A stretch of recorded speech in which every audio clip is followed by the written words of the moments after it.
നമസ്കാരം. ഏതാണ്ട് 2 മാസമായി നീളുന്ന ഇറാൻ യുദ്ധത്തിലെ ഏറ്റവും നിർണായകമായ ദിവസമായിരുന്നു ഇന്നലെ അപ്രതീക്ഷിതമായി ചർച്ചയ്ക്ക് വഴിയൊരുങ്ങിയപ്പോൾ, അമേരിക്കൻ പ്രതിനിധികൾ പാകിസ്ഥാനിലേക്ക് വരുന്നെന്ന് സ്ഥിരീകരിച്ചപ്പോൾ, ഇറാൻ്റെ വിദേശകാര്യമന്ത്രി പാകിസ്ഥാനിൽ എത്തിയെന്ന് സ്ഥിരീകരിച്ചപ്പോൾ ട്രംപ് പോലും പ്രതീക്ഷയോടെ പറഞ്ഞു ഇത് അവസാന ചാൻസാണെന്ന്. ലോകം ആകാംക്ഷയോടെ ആശങ്കയോടെ കാത്തിരുന്നു. പക്ഷെ ഒന്നും സംഭവിച്ചില്ല. അവസാന നിമിഷം ചർച്ച പോലും റദ്ദ് ചെയ്യപ്പെട്ടു. നേരത്തെ മുതൽ നമ്മൾ സൂചിപ്പിക്കുന്നൊരു സംഗതിയുണ്ട്. ഇറാനും അമേരിക്കയ്ക്കും തമ്മിൽ ചർച്ച ചെയ്യാൻ പറ്റുന്നൊരു സാഹചര്യം ഇതുവരെ രൂപപ്പെട്ടിട്ടില്ല. 2 രാജ്യങ്ങളും അവരുടെ പിടിവാശിയിൽ തുടരുന്നു. വാസ്തവത്തിൽ അവരെ കുറ്റം പറയാൻ കഴിയില്ല. അമേരിക്ക ആഗ്രഹിക്കുന്നത് ഇറാൻ ഏറ്റവും കുറഞ്ഞത് യുറേനിയം സമ്പുഷ്ടീകരണം അവസാനിപ്പിക്കണമെന്നാണ്. ഇറാൻ്റെ ആണവ സ്വപ്നത്തിൻ്റെ കാതലാണ് യുറേനിയം സമ്പുഷ്ടീകരണം എന്ന് അമേരിക്ക വിശ്വസിക്കുന്നു. ആ ആശങ്കയെ തള്ളിക്കളയാനും കഴിയില്ല. കാരണം ഇറാനെ പോലൊരു തീവ്ര ഇസ്ലാമിക രാജ്യം അണുവായുധമുണ്ടാക്കിയാൽ ഇസ്രായേൽ എന്ന രാജ്യത്തിൻ്റെ നിലനിൽപ്പില്ലാതാകും. അതുകൊണ്ട് തന്നെ ഇറാൻ അണുവായുധമുണ്ടാക്കരുത് എന്നത് ഇസ്രായേലിൻ്റെയും അമേരിക്കയുടെയും പിടിവാശിയാണ്. യുറേനിയം സമ്പുഷ്ടീകരണം അണുവായുധമുണ്ടാക്കാനുള്ള ആദ്യ സ്റ്റെപ്പാണ്. അത് തങ്ങളുടെ സിവിലിയൻ ആവശ്യത്തിന് വേണ്ടി, ഊർജാവശ്യത്തിന് വേണ്ടി എന്ന് ഇറാൻ തീർത്തു പറയുമ്പോൾ സമ്മതിക്കില്ല. യുറേനിയം സമ്പുഷ്ടീകരണം അവസാനിപ്പിക്കണം എന്ന് അമേരിക്ക പിടിവാശി കാണിക്കുന്നു. ഇതാണ് ആ ചർച്ചയിലെ അമേരിക്കയുടെ ഏറ്റവും ആദ്യത്തെ ആവശ്യം. അതിന് ഇറാൻ വഴങ്ങാത്തത് കൊണ്ട് തന്നെ അമേരിക്കയ്ക്ക് അടുത്ത സ്റ്റെപ്പ് എടുക്കാൻ കഴിയുന്നില്ല. ഇറാൻ ആവട്ടെ തങ്ങൾ യുദ്ധത്തിൽ വിജയിച്ച് നിൽക്കുകയാണ്. തോറ്റുപോയിരിക്കുന്നത് അമേരിക്കയാണ്. അമേരിക്കയ്ക്ക് തലയൂരണമെങ്കിൽ തലയൂരാം. അതിന് ഞങ്ങൾ ചില കണ്ടീഷൻ വയ്ക്കാൻ തയ്യാറാണ്. ആ കണ്ടീഷൻ നിങ്ങൾ അംഗീകരിക്കണം എന്ന നിലപാടിലാണ്. എന്തുമാവട്ടെ എങ്ങനെയെങ്കിലും ചർച്ച നടക്കട്ടെ എന്ന് കരുതിയാണ് ട്രംപ് ഇതിനൊക്കെ വഴങ്ങിയത്. ആദ്യത്തെ ചർച്ച പൊളിഞ്ഞുപോയി. രണ്ടാമത്തെ ചർച്ചയ്ക്ക് അവസരമൊരുങ്ങി. ആ ചർച്ചയ്ക്ക് വേണ്ടി അമേരിക്കൻ പശ്ചിമേഷ്യൻ പ്രതിനിധികൾ സ്റ്റീവ് വിറ്റ്കോഫും ജേർഡ് കുഷ്നറും അവിടെ നിന്ന് പുറപ്പെട്ടു എന്നായിരുന്നു റിപ്പോർട്ട്. ഇതേ തുടർന്നാണ് ഇറാനിയൻ വിദേശകാര്യമന്ത്രി അബ്ബാസ് അരഗാച്ചി ടെഹ്റാനിൽ നിന്നും പാകിസ്ഥാനിലേക്ക് പുറപ്പെട്ടത്. അങ്ങനെ യാത്ര പുറപ്പെടുമ്പോഴും ഇറാൻ പറഞ്ഞിരുന്ന ഒരു സംഗതിയുണ്ട്. ഞങ്ങൾ അമേരിക്കയുമായി നേരിട്ട് ചർച്ചയ്ക്ക് തയ്യാറല്ല. ഞങ്ങൾ ചർച്ചയുടെ വഴികൾ പാകിസ്ഥാനിൽ ചെന്ന് മധ്യസ്ഥരോട് ബോധ്യപ്പെടുത്താം. അതിനുശേഷം മാത്രമേ ചർച്ച നടത്തുന്ന കാര്യത്തിൽ തീരുമാനമാകാവൂ എന്ന്. ഈ ബോധ്യപ്പെടുത്തലിന് വേണ്ടി ഇറാൻ വിദേശകാര്യമന്ത്രി ഇസ്ലാമാബാദിലേക്ക് പോയത്. പാക് പ്രധാനമന്ത്രി ഷഹബാസ് ഷെറീഫിനെയും സൈനിക മേധാവി ഫീൽഡ് മാർഷൽ അസീം മുനീറിനെയും നേരിട്ട് കണ്ട് വ്യക്തമായി തന്നെ ഇറാൻ്റെ പദ്ധതി വിദേശകാര്യമന്ത്രി വ്യക്തമാക്കി കൊടുത്തു. എന്നാൽ ചർച്ചയ്ക്ക് പറ്റിയ ഒരു സാഹചര്യം രൂപപ്പെട്ടില്ല. ഈ കണ്ടീഷൻ അംഗീകരിക്കാതെ ഞങ്ങൾ ചർച്ചയ്ക്ക് ഒരുക്കമല്ല എന്ന് ഇറാൻ വ്യക്തമാക്കി. ഇതേ തുടർന്നാണ് പാകിസ്ഥാനിലേക്ക് വിമാനം കയറാൻ കാത്തിരുന്ന അമേരിക്കയുടെ പശ്ചിമേഷ്യൻ പ്രതിനിധികൾ അവരുടെ യാത്ര റദ്ദാക്കിയത്. ചർച്ചയ്ക്ക് മുമ്പ് തന്നെ ചർച്ച അലസിപ്പിരിഞ്ഞു. അമേരിക്കൻ പ്രതിനിധികൾ ഇന്നലെ എത്തുമെന്നും ചർച്ച സംഭവിക്കുമെന്നുമുള്ള പ്രതീക്ഷയില്ലാതായി. ഇതിൽ നിന്ന് വ്യക്തമാകുന്നത് ഒരു തരത്തിലുള്ള വിട്ടുവീഴ്ചയ്ക്കും ഇറാൻ ഒരുക്കമല്ല എന്നാണ്. ട്രംപ് പക്ഷെ അവിടെയും വീണിടത്ത് കിടന്ന് ഉരുളുകയായിരുന്നു. ട്രംപ് പറഞ്ഞു ഇറാൻ അഹങ്കാരം കാണിച്ചു, ഞങ്ങൾ അതുകൊണ്ട് യാത്ര റദ്ദാക്കി എന്നറിഞ്ഞപ്പോൾ 10 മിനിറ്റിനകം ഇറാൻ ഞങ്ങളോട് പറയുന്നു ഏത് കണ്ടീഷനും ഞങ്ങൾ ഒരുക്കമാണ്, നിങ്ങളിങ്ങോട്ട് വരൂ എന്ന് ഇറാൻ പറഞ്ഞു എന്നാണ് ട്രംപ് വിശദീകരിച്ചത്. പക്ഷേ വൈകിപ്പോയി. അതുകൊണ്ട് ഞങ്ങൾ പോയില്ല.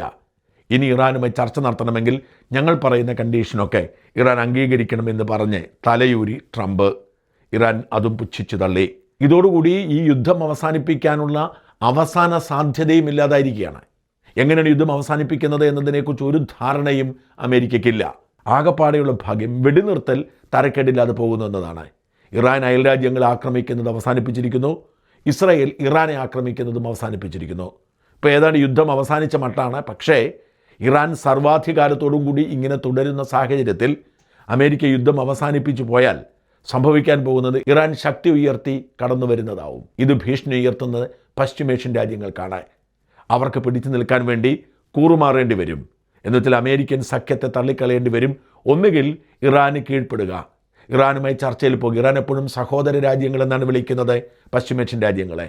ഇറാനുമായി ചർച്ച നടത്തി ഇറാനുമായുള്ള പ്രശ്നങ്ങൾ പരിഹരിച്ച് ഇറാൻ്റെ മേധാവിത്യം അംഗീകരിച്ചുകൊണ്ട് ഇറാനെ കൂടി ഉൾപ്പെടുത്തിക്കൊണ്ട് മുമ്പോട്ട് പോവുക എന്നാണ് ഒരു വഴി. അല്ലെങ്കിൽ അമേരിക്കൻ കൂർ അവസാനിപ്പിച്ച് അമേരിക്കൻ സൈനിക സംവിധാനത്തെ ഒഴിവാക്കി റഷ്യയുടെയും ചൈനയുടെയും സഹായം തേടുകയാണ്. പക്ഷേ ഇവിടേക്ക് ഉണ്ടാകുന്നൊരു പ്രശ്നം, അമേരിക്കൻ ഈഗോയെ അത് ഹർട്ട് ചെയ്യുമെന്നതാണ്. അമേരിക്കയ്ക്ക് ഒരിക്കലും കീഴടങ്ങാൻ പറ്റില്ല, തോൽക്കാൻ പറ്റില്ല. മാത്രമല്ല ഇസ്രായേലിൻ്റെ നിലനിൽപ്പിനെ അത് ബാധിക്കും. അതുകൊണ്ട് അറ്റകൈ പ്രയോഗത്തിന് പോലും അവർ ഇറങ്ങിയേക്കാം. ഇപ്പോൾ അനിശ്ചിതത്വം ഉണ്ടാക്കിയതിന് ശേഷം ഇറാൻ്റെ നട്ടല്ലൊടിക്കാൻ, ഇറാനെ കത്തിക്കാൻ അണുവായുധം പോലും അമേരിക്ക ഉപയോഗിച്ചേക്കാം എന്ന ആശങ്കയും ശക്തമാണ്. ഇറാൻ്റെ മേൽ അണുവായുധം പ്രയോഗിക്കണം എന്ന നിലപാടാണ് വാസ്തവത്തിൽ ട്രംപിനുള്ളത്. എന്നാൽ അമേരിക്കൻ സംവിധാനങ്ങൾ, പെൻ്റഗൺ അടക്കമുള്ളവർ അതിന് വഴങ്ങുന്നില്ല. അതുകൊണ്ട് മാത്രമാണ് ഇപ്പോൾ ഡിലേ ആവുന്നത്. പക്ഷേ ചർച്ച ഇങ്ങനെ ഒരിടത്തും എത്താതെ പോയാൽ യുദ്ധം അവസാനിപ്പിക്കാനും ആ യുദ്ധത്തിൽ നിന്ന് പിന്മാറാനും ഒരു വഴി തെളിഞ്ഞില്ലെങ്കിൽ ട്രംപ് എന്തും ചെയ്തേക്കുമെന്ന ഭയം ശക്തിപ്പെടുകയാണ്. ഇതിനിടയിലാണ് അമേരിക്കയ്ക്ക് നാണക്കേടുണ്ടാക്കിക്കൊണ്ട് വൈറ്റ് ഹൗസ് കറസ്പോണ്ടന്റുമാരുടെ ഡിന്നർ പാർട്ടിയിലേക്ക് ഒരു ഭീകരൻ കടന്നു കയറിയത്. അമേരിക്കയ്ക്ക് ഇത് നാണക്കേടാണ്. എല്ലാ വർഷവും നടക്കുന്നൊരു കാര്യമാണ്. വൈറ്റ് ഹൗസിലെ പത്രസമ്മേളനങ്ങൾ അറ്റൻഡ് ചെയ്യുന്ന മാധ്യമപ്രവർത്തകരുടെ ഒരു കൂട്ടായ്മയുണ്ട്. ആ മാധ്യമപ്രവർത്തകർ എല്ലാ വർഷവും ഒരു ഡിന്നർ സംഘടിപ്പിക്കും. അവരെല്ലാവരും ഉണ്ടാവും. ഭരണകൂടത്തിൻ്റെ വലിയ പ്രതിനിധികളുണ്ടാവും. ഇക്കുറി ട്രംപും ഭാര്യയുമായിരുന്നു പ്രധാനാതിഥി. ട്രംപ് മാത്രമല്ല, വൈസ് പ്രസിഡൻ്റുണ്ട്, CIA തലവനുണ്ട്, പ്രധാനപ്പെട്ട മന്ത്രിമാരുണ്ട്. അങ്ങനെ വലിയൊരു വിരുന്നാണ്. നൂറുകണക്കിന് മാധ്യമപ്രവർത്തകർ, നൂറുകണക്കിന് വിശിഷ്ടാതിഥികൾ അവരൊക്കെ പങ്കെടുക്കുന്ന വലിയൊരു വിരുന്നൊരുക്കുകയായിരുന്നു. അമേരിക്കൻ സമയം ഏതാണ്ട് 8 മണിയോടെ മണിക്കൂറുകൾക്ക് മുമ്പ് സംഭവിച്ചതാണ്. വലിയൊരു പരിപാടിയാണ്. VVIPകളാണ് പങ്കെടുക്കുന്നത്. അതീവ സുരക്ഷാ സന്നാഹങ്ങൾ. വൈറ്റ് ഹൗസിനോട് ചേർന്നുള്ള ഹിൽട്ടൺ ഹോട്ടലിലായിരുന്നു ഈ ഡിന്നർ നടന്നത്. ഈ ഡിന്നർ നടക്കുന്നതിനിടയിൽ ഹോട്ടൽ ലോബിയിലേക്ക് ഭീകരൻ തോക്ക് ധരിച്ച് കടന്നു വരികയാണ്. അയാൾ അവിടെ വെടിവെച്ചു. ഒരു സുരക്ഷാ ഉദ്യോഗസ്ഥന് വെടിയേറ്റു. വലിയ ആശങ്കയുണ്ടായി. ഈ സമയത്ത് വെടിവെച്ച് 3-4 വെടിവെച്ച കേൾക്കുകയുണ്ടായി എന്ന് അതിഥികൾ പറയുന്നു. ഇതിൻ്റെ ഹോട്ടലിൻ്റെ മറ്റൊരിടത്താണ് ട്രംപ് പങ്കെടുക്കുന്ന ഈ ഡിന്നർ നടക്കുന്നത്. ഈ ബഹളങ്ങളൊക്കെ കേട്ടപ്പോൾ തന്നെ അവിടെ തന്നെ സുരക്ഷാ ഉദ്യോഗസ്ഥർ പാഞ്ഞെത്തി എല്ലാവരോടും ഹൈഡ് ചെയ്യാൻ പറഞ്ഞു. അതിഥികളെല്ലാം എവിടെയെങ്കിലുമൊക്കെ ഓടിയൊളിച്ചു. ട്രംപിനെയും ഭാര്യയെയും അപ്പോൾ തന്നെ സുരക്ഷാ ഉദ്യോഗസ്ഥർ അവിടെ നിന്ന് രക്ഷപ്പെടുത്തുകയാണ് ചെയ്തത്. അതായത് വലിയ വെടിവെച്ച് താഴെ കേൾക്കുന്നു. സുരക്ഷാ ഉദ്യോഗസ്ഥർ ഇരച്ചു കയറുന്നു. എല്ലാവരോടും നിങ്ങൾ ഓടിപ്പോകൂ അല്ലെങ്കിൽ മറഞ്ഞിരിക്കൂ എന്ന് പറയുന്നു.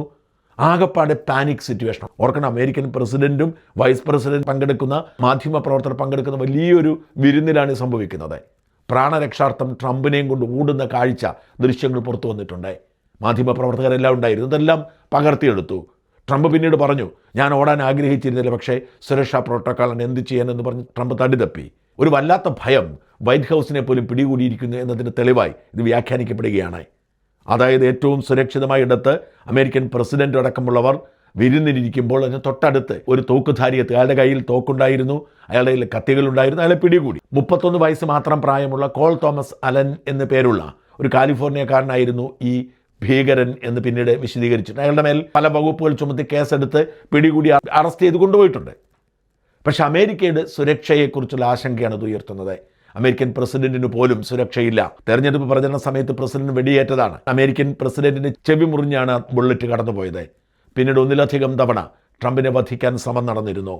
അമേരിക്ക നേരിടുന്ന ഏറ്റവും വലിയ വെല്ലുവിളികളിൽ ഒന്നെന്ന് പറയുന്നത് സകല മനുഷ്യരുടെയും കയ്യിൽ തോക്കുണ്ട് എന്നതാണ്. ആരുടെയും ജീവൻ സുരക്ഷിതമല്ല, അമേരിക്കൻ പ്രസിഡന്റിൻ്റെ പോലും. ഇത്രയേറെ സുരക്ഷയുണ്ടായിട്ടും പ്രസിഡന്റിനെ വധിക്കാൻ പലതവണ ശ്രമമുണ്ടാവുന്നു. ഏറ്റവും സീനിയറായ, ഏറ്റവും അറിയപ്പെടുന്ന മാധ്യമപ്രവർത്തകർ, ചാനൽ പ്രവർത്തകരൊക്കെ ഒരുമിച്ച് ചേരുന്ന വലിയൊരു വിരുന്ന് അലങ്കോലപ്പെടുന്നു. ആ വിരുന്ന് അവസാനം വേണ്ടെന്ന് വെച്ചു. കോടികൾ മുടക്കി ഉണ്ടാക്കിയൊരു വിരുന്നാണ്, അത് വേണ്ടെന്ന് വെച്ചു. അത് പിരിച്ചുവിട്ടു.